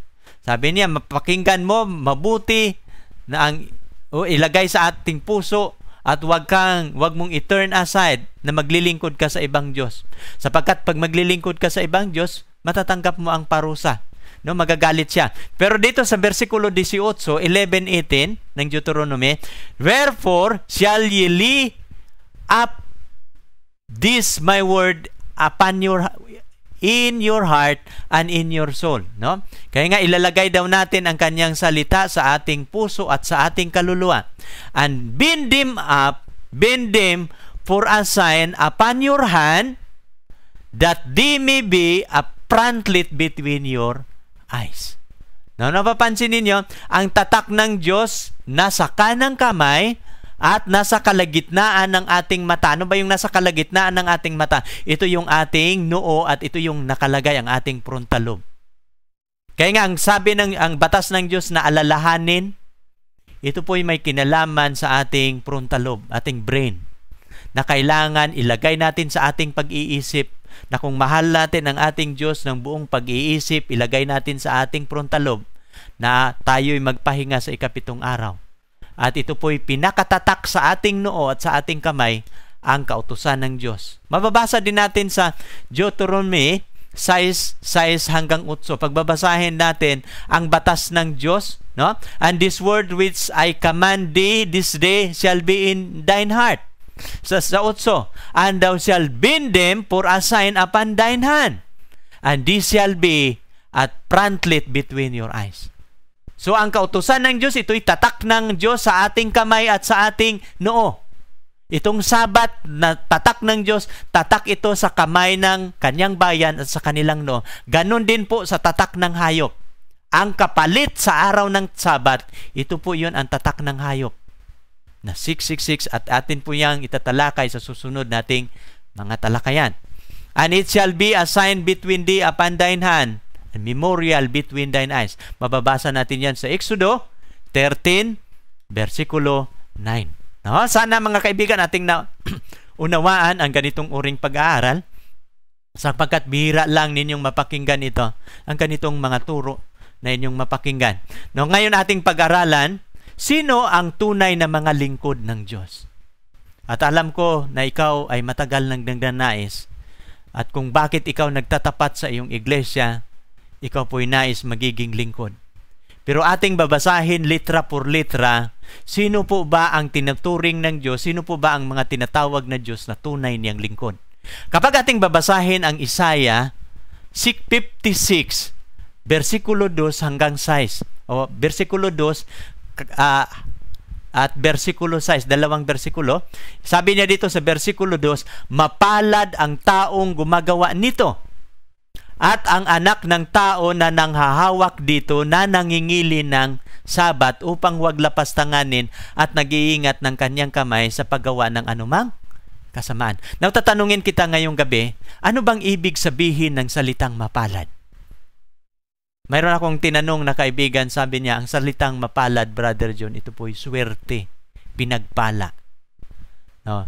Sino, titingnan mo yung talata, titingnan natin uli.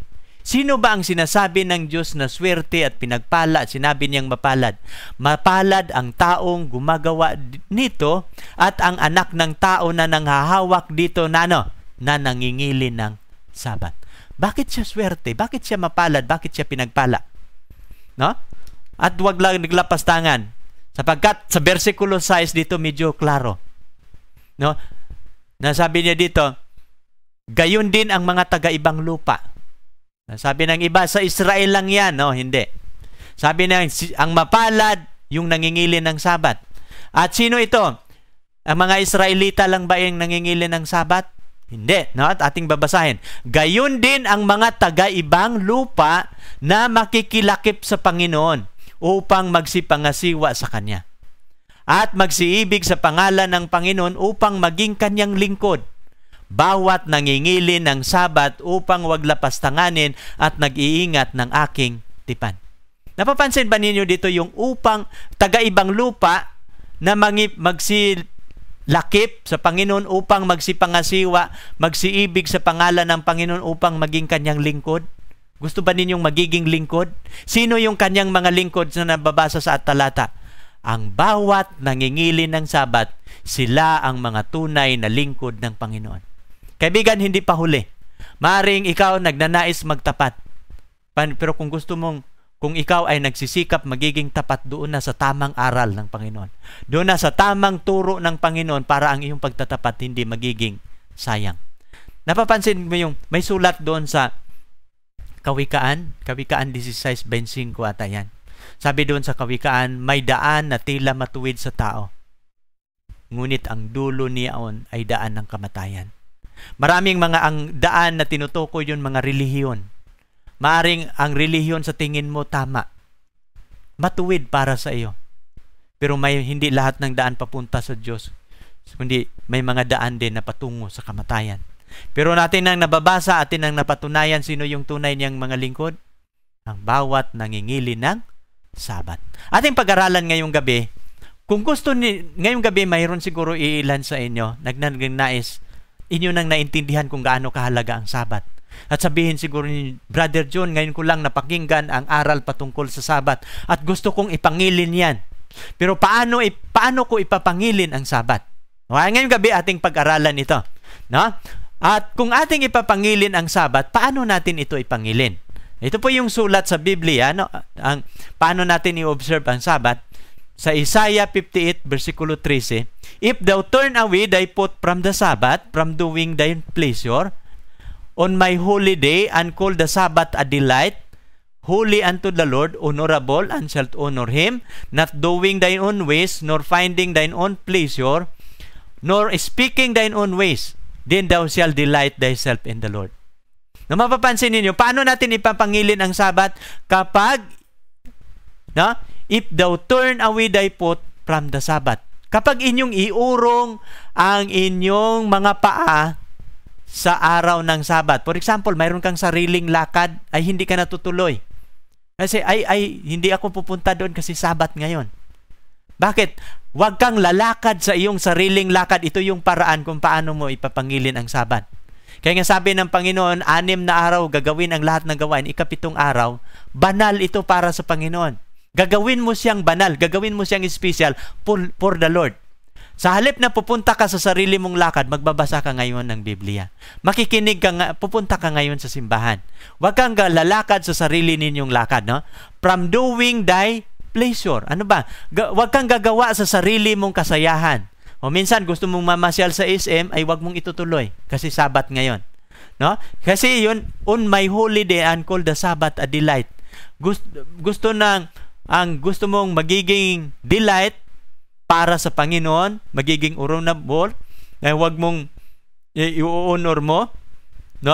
Shall honor him, parangalan siya, no? Not doing thine own ways nor finding thy own pleasure. Wag yung sarili mo kung di para na sa Panginoon. Yun yung paraan natin. Ano pa? Sa Jeremias, ang Sabat ay bear no burden, ang walang pasaning gagawin, walang mabigat na karga, kaya nga walang trabaho na gagawin mo. Kaya nga sa mga Seventh-day Adventist, ang mga tindahan sarado. Ang mayroong jeep na pasahiruan nakagrahe, sapagkat walang business transaction on Sabat. At mayroon pa sa Nehemiah 10:13 o 13:10, ay walang pagbibili o pagbibinta. Pag araw ng Sabat, hindi ka na bibili dapat ng iyong pagkain. Biyernes pa, bibilhin mo na ang iyong pagkain sa araw ng Sabat. Sapagkat Biyernes ay preparation day, gagawin mong banal. And yung whole day na 24 hours, nandyan ka sa iyong tahanan, ay bibigay mo ang iyong panahon sa Panginoon. Yun yung paraan ng pangingili ng Sabat. Now, ating pag-aralan din ngayon, anong oras mag-umpisa ang Sabat?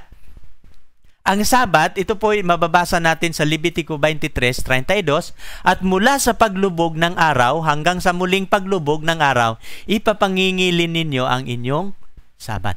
So from sun, ang pangilin ng Sabat, ang mag-umpisa siya mula sa paglubog ng araw hanggang sa paglubog ng araw.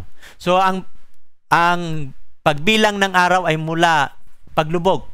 So Biyernes ng paglubog ng Biyernes hanggang sa paglubog ng Sabado, ay kasi ang isang araw na bibilang yan sa dalawang 12 hours. Yung dilim, una ang gabi, no, na 12 hours, at yung liwanag na 12 hours, yun yung one day. So 24 hours. Kaya nga ang pagbilang ng panahon sa Biblia mula paglubog ng araw hanggang sa paglubog. So mag-umpisa siya sa Biyernes ng alas 6 ng hapon, ang pangilin. Kaya nga sa mga Seventh-day Adventist, minsan sinasalubong namin na espesyal ang araw ng Sabat. Paglubog ng araw, mag-gather na kaagad ang pamilya to worship the Lord. Kaya nga mayroong simba sa aming simbahan sa araw ng sa Friday ng gabi. Mag-umpisa na ang pagsamba. Now dito sa ang Sabat ay ibinibigay ito para sa pangkalahatang pagsamba. Maraming mga tao na anti-Sabat, sabi nila, ang Sabat ay araw na yan ng pahinga, hindi yan araw ng pagsamba. No? Marami kang talata binabasa ay wala kang nababasa na araw ng pagsamba.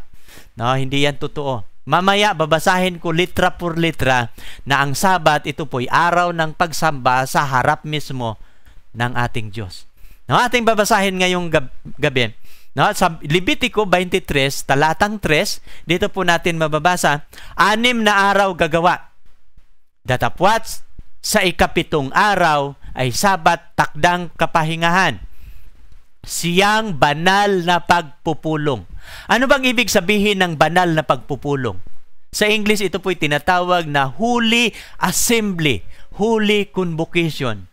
Pag Holy Assembly, ito yung pangkalahatang pagsamba. Ito yung corporate worship. At ito po'y hindi sa inyong bahay. Hindi po ito pahinga sa iyong bahay, kung hindi ito po'y nasa simbahan. Okay, intindihan ninyo? Ito po'y siyang banal na pagpupulong. Anumang gawa, huwag ninyong gagawin. Siyang Sabat sa Panginoon sa lahat ng inyong tahanan. No? Sana naintindihan natin, no? Anong araw ang pangilin ni Jesus Christ? No, kaya tayo pong mga Christian, tinatawag natin ang ating sarili na mga Christian. Pero ating titingnan, kung tayo ay mga Christian, tayo po'y tagasunod ni Kristo. Ano bang ating pag-aralan ngayon? Kung si Kristo ang ating sinundan, tayo po ang tagasunod ni Kristo. Ano bang araw si Kristo nangingilin? Ano bang araw si Kristo pumupunta sa simbahan? No? Sapagkat si Kristo, hinubad niya ang kanyang pagka-Diyos, siya po'y nagiging tao. Nung siya po'y nagiging tao, linggo-linggo, once a week, siya po'y pumupunta sa sinagoga para sa samba. Pero anong araw ang araw ng pagsamba ni Jesus Christ? No? Ano bang araw ang kanyang araw ng pagsamba? Ito ba'y linggo? Ito ba'y Sabado? O ito'y Biyernes? Ating pag-aralan ngayong gabi. No? Ang talata atin pong mababasa sa Lucas 4:16. Ito pong nakasulat, at siya'y napasa Nazaret na kanyang nilakhan. Ibig sabihin ng nilakhan, kanyang lugar na nilakihan. At ayon sa kanyang kaugalian, siya'y pumasok sa sinagoga ng araw ng Sabat, siya'y nagtindig at bumasa. Ano bang ibig sabihin ng kaugalian? Yung ugali ay palagi niyang ginagawa. Ano ba yung ibig sabihin ng sinagoga? Ito po yung simbahan kung saan si Jesus pumupunta. Anong araw si Jesus pumupunta sa sinagoga? Sa simbahan? Araw ng Sabat. Anong araw ang mga Christian ngayon pumupunta sa simbahan? Araw ng Linggo. Titingnan ninyo sa buong Biblia, sa buong New Testament, kung mayroon kayong mababasa na si Jesus Christ pumupunta sa simbahan sa araw ng Linggo. Kung mayroon kayong mapapatunayan, lilipat ako kasama ninyo. Pero matagal ko nang binasa ang Biblia, wala akong nakikita na si Jesus Christ pumupunta sa sinagoga pag araw ng linggo. Sapagkat siya po'y Panginoon sa araw ng Sabat. Sa Lucas 4:31, siya ay sa Capernaum, isang bayan sa Galilea. Siya ay tinuruan niya ng araw ng Sabat. Sila'y tinuruan niya. So, ibig sabihin, si Jesus nagtuturo sa mga tao sa araw ng Sabat. Pero hindi siya nagtuturo sa mga tao sa araw ng linggo. Kaya nga ito po'y malinaw, mababasa natin litra por litra. Mga kaibigan, ang pag-aaral na ito po'y isang katotohanan ng hubad. Isang katotohanan na heart to heart na pagsasalita. Direktahan na pananalita. No? Walang lihim na nilalagay. At ito pong mga talata na aming binibigay namin sa screen, mababasa ninyo din sa inyong mga Biblia. Ang Biblia na aming ginagamit, ang Biblia din na inyong ginagamit. Pero ito po yung katotohanan na nakasulat sa Biblia. Kung mayroon bang mababasa tayo sa Biblia na ito ang Sabat, ito po'y tinuturo ni Jesus Christ na mahalaga. Mababasa po natin ito sa Mateo 24:20. Sabi ni Jesus Christ, sa huling kapanahunan, mayroong pag-uusig na mangyayari. Sapagkat mayroong pag-uusig na haharapin ang kanyang tagasunod. Pero ito po yung sinasabi niya sa kanyang mga tagasunod, magsipanalangin kayo na huwag mangyari ang pagtakas ninyo sa panahong taginaw o sa Sabat man. Sapagkat ang ating pagtakas maaring mangyayari sa Sabat at yung araw ng Sabat, hindi tayo pwedeng magdala ng bigat. Sapagkat ang Sabat ay banal na araw. Ang sabi ni Jesus, huwag ipanalangin ninyo. Manalangin kayo na huwag mangyari ang pagtakas ninyo sa panahong taginaw o sa araw ng Sabat. No? Maraming mga nagsabi na binago na yung Sabat, wala na yan. Sa Old Testament lang yan. Sa New Testament, wala na. Hindi po yun totoo. Nababasa natin litra por litra na ang pangilin ni Jesus Christ araw ng Sabat. Ano naman ang pangilin ng kanyang mga alagad? Maaring ang mga alagad niya binago na. Ang pangilin ng alagad ay linggo na, kasi binago na yan ni Jesus Christ. Ating babasahin litra por litra. Anong araw ang pangilin ng kanyang mga alagad? Ang ating babasahin, ito po yung mga talata sa Gawa 13:14, Gawa 13:42 hanggang 44, Gawa 15:21, Gawa 16:13, 17:2, 18:4. At ito po yung mga talata. No? Binibigay na namin sa inyo yung mga talata. Ano bang araw ang pangilin ng mga alagad? No, kung si Kristo Sabado, ano ang pangilin ng kanyang mga alagad? Ito po sa 13:14, ito po yung sulat, datapwat sila'y pagtahak niya sa Perga, nagsidating sila sa Antioquia, sa Pisidia. No, marami silang lugar na pinupuntahan kasi nangangaral sila sa bawat bayan. At sila'y nagsipasok sa sinaguga ng araw ng Sabat at nagsiupo. Anong araw nangingilin ang kanyang mga alagad? Hindi po linggo. Ating mababasa litra por litra, ito po yung Sabat. At ang Sabat sa Biblia, ito po yung Sabado.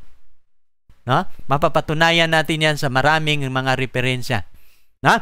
At atin kasunod, sa 51, hindi natin nababasa yung 42 hanggang sa 44. Kayo na lang magbabasa sa inyong tahanan. Sa 15:21, ito po yung nakasulat.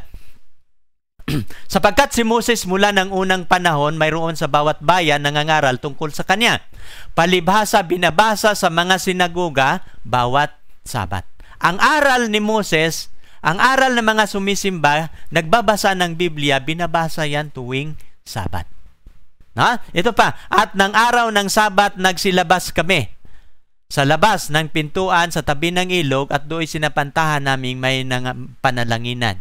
At kami nagsiupo, nagsisalitaan sa mga babaeng nagkakatipon. Napapansin ninyo, ang Sabat, araw ng Sabat, pumupunta sila si Pablo na walang simbahan. Pero lumabas sila doon sa bayan, sa ilalim ng puno, at sinapantahan nila na mayroong mga pagkakaipon-ipon doon. At nagkipagsalitaan si Pablo, at mayroong mga babae doon na nagkakatipon sapagkat ang Sabat is a day of gathering, is a day in which a gathering for God's people. Ito yung tinatawag na a day of convocation, holy assembly ito na tinatawag sa Biblia. Kaya sa 17:2, ito po, si Pablo. Si Pablo ay apostolis ito ng Panginoon, nangangaral din ito. Apostolis po siya para sa mga Hintil. Si Pablo, ayon sa ugali niya, pumasok sa kanila sa 3 sabat at nangatuwiran sa kanila sa kasulatan. So ilang sabat si Pablo nangangaral? 3 sabat. At siya ay nangatuwiran tuwing sabat sa sinagoga at hinihikayat ang mga Hudyo at mga Grigo. Sapagkat ang sabat sa Biblia, ito yung araw ng pagsamba ng mga alagad. Totoo ba na sinasabi na wala na ang sabat? Kung mayroong mga nagsabi ng ganyan, huwag kayong makinig. Kasi ngayong gabi ating babasahin litra por litra. Sabi ng iba, wala ng sabat. Totoo ba na wala ng sabat sa New Testament? New Testament ang ating babasahin, hindi na Old Testament. Sabi ng iba, ang sabat sa Old Testament lang yan, sa New Testament wala na. Ating napatunayan na ang pangili ni Jesus Christ ay sabat, ang pangili ng kanyang mga alagad ay sabat. At yung sinasabi ng iba ay wala ng sabat, bulaang mga ngaral yan. Huwag kayong makinig. Dito tayo babasahin natin ang Hebreo 4 sa 4:4. Ito yung nakasabi, sapagkat sa isang dako, sinasabi niya ng ganito, tungkol sa ikapitong araw. Ang ikapitong araw, ito yung sabat. Nagpahinga ng ikapitong araw ang Diyos ng lahat niyang mga gawa. Diba sa creation sa Genesis, nagpahinga siya. Binasbasan niya, ginawa niyang banal. 3 Kaya sa 9, may natitira pa ngang isang kapahingahang sabat ukol sa bayan ng Diyos. Ano yung natitirang sabat na natitira? Isang sabat na kasi 3 sabat yon. Ang Sabado ng mga Hudyo, 2, nawala na yon. Ang Sabado ng lupain nawala, pero mayroong natitirang isa sa New Testament. Ano yung natitirang sabat? Kapahingahang sabat ukol sa bayan ng Diyos. Kaya nga, kung iniisip mo na ikaw ay nais mong magiging makabilang sa bayan ng Diyos, mangilin ka dito sapagkat ang sabat na ito para sa bayan niya. At ito yung turo niya sa versikulo 10. Ating babasahin ang versikulo 10. Sapagkat ang pumasok sa kanyang kapahingahan, magpahinga naman ng kanyang mga gawa, gaya ng kanyang mga gawa. Kaya nga, kung ano yung pagpapahinga, susundin mo ang nakasulat doon sa 10 utos. 6 na araw gagawin ang lahat na gawain, ngunit ang ikapitong araw, sabat, pahinga. Hindi para sa iyo, kundi para sa Panginoon. At kung paano ang Diyos nagpahinga, ikaw naman din ay magpahinga. Now, dito tayo sa 11, versikulo 11. Magsipasok nga tayo ng kapahingahang yaon upang huwag marapa ang sinuman ayon sa gayong halimbawa ng pagsuway. Ang mga Israelita na binigyan doon sa ilang, hindi nakapasok sa Kanaan sapagkat nilabag nila ang sabat na ito. At iilan lang sa kanila ang nakapasok sa Promised Land. Ngayong gabi, mga kapatid, ang ating paglalakbay hindi ang Promised Land, kundi the promised new heaven and the new earth. At tayo po'y naglalakbay papunta sa bagong langit at bagong lupa na kung saan ito ang pangako ng Panginoon. Kung nagnanais ninyong makapasok sa lupang pangako, isa lang ang ating gagawin. Ipapangili natin ang sabat ng Panginoon.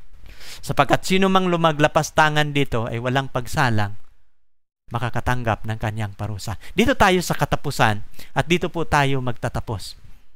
Maring sasabihin ng iba na nakikinig ngayon ng mga anti-sabat, sabihin nila, Brother John, kanina ka pa nagpapaliwanag, hanggang ngayon wala kang nabasa sa amin isang talata na ang sabat araw ng pagsamba. Ang Sunday na aming pangilin, ito yung araw ng pagsamba namin sa Diyos. Mayroon ka bang mababasa ngayong gabi na ang Sabat ay araw ito ng pagsamba, litra por litra? Kasi pag mababasa mo yan, sasamba na kami sa Sabat. Mayroon ng mga challenge na ganyan naming narinig.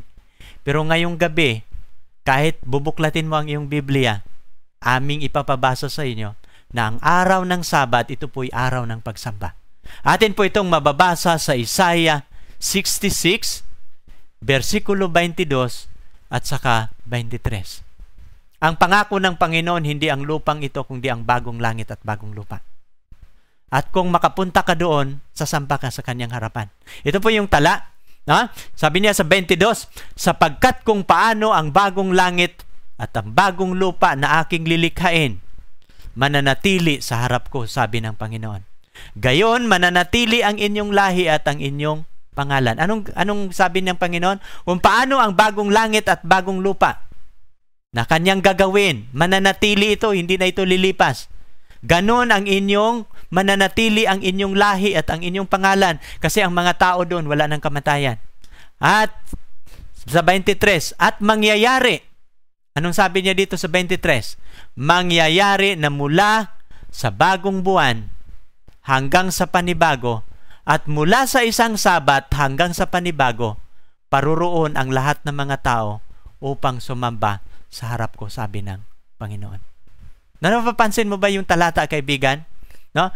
Ano ba ang araw ng Uulitin natin yung talata at ito yung sabi ng Panginoon, at mangyayari na mula sa bagong buwan hanggang sa panibago, at mula sa isang sabat dito ang binabanggit, hanggang sa panibago, paruroon ang lahat na tao upang sumamba sa harap ko.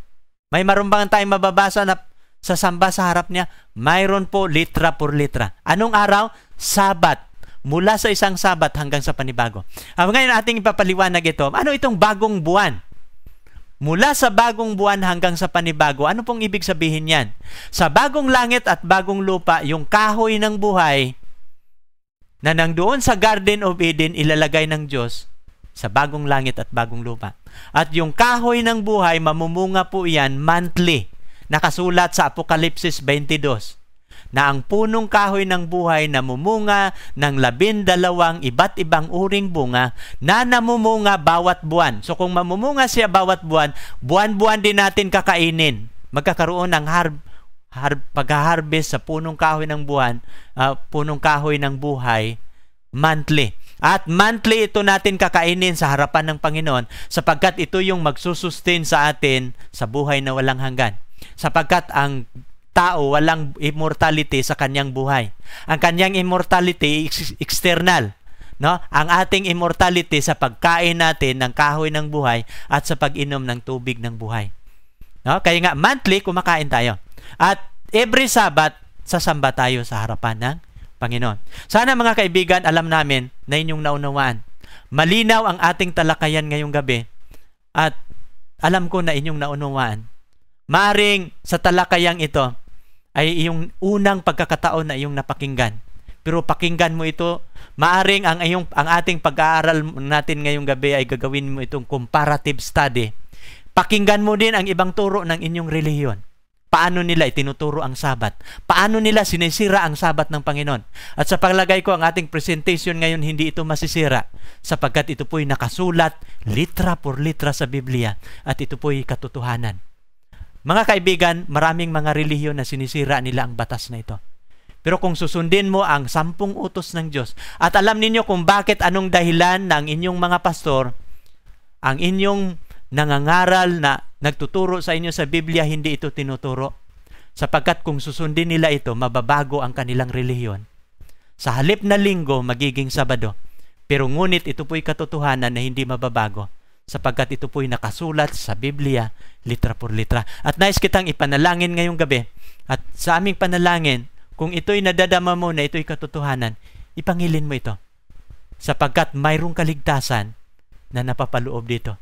Dito, magkakaroon ka ng tunay na relasyon sa iyong Diyos. At nais kitang ipanalangin ngayong gabi. At sana ang topic natin ito magiging gabay mo sa iyong buhay. Paano mo paglingkuran ang iyong Diyos? Tayo po'y manalangin. Dakila naming Diyos, Ama naming banal. Nagpapasalamat kami, Ama, na inyong pinagkaloob sa amin ang inyong banal na Espiritu. Na sa aming pangangaral, mayroong karunungan. Hinihiling namin, Ama, ang inyong pangangasiwa sa mga kaibigan namin na nakikinig. Maring una itong pagkakataon na namulat ang kanilang mga mata sa kadiliman, sa mga pagtuturo na hindi nagiging lihim sa mga ngaral na nangangaral sa aming mga kaibigan. Ngunit ngayong gabi, kanilang natutunan, Ama, ang katotohanan ng Sabat. Aming pinapanalangin, Ama, ang inyong pangangasiwa sa kanilang buhay. Ingatan ninyo ang bawat isa. ng bawat lahat sana na nakikinig ngayong gabi, inyong pagpapalain, na makikita nila ang tunay na inyong liwanag, na tunay na pagkakakilala sa inyo, na sila po'y magtatapat na magiging lingkod ninyong tunay, na matanggap ang tatak ninyo sa bawat isa. Maraming salamat, Ama, sa pagdinig ninyo sa aming dalangin. Salamat sa assurance na ito inyo pong ipagkaloob sa bawat isa sa amin ngayong gabi. Pagpapalain ninyo ang bawat na makikinabang, lahat na nakikinig naming mga kaibigan. Maraming salamat, Ama, sa pagdinig ninyo sa aming dalangin. At salamat sa inyong pagpapala na muli naming tatanggapin. Sapagkat ito po'y aming hinihiling sa pangalan ng aming Panginoong Hesus. Amen.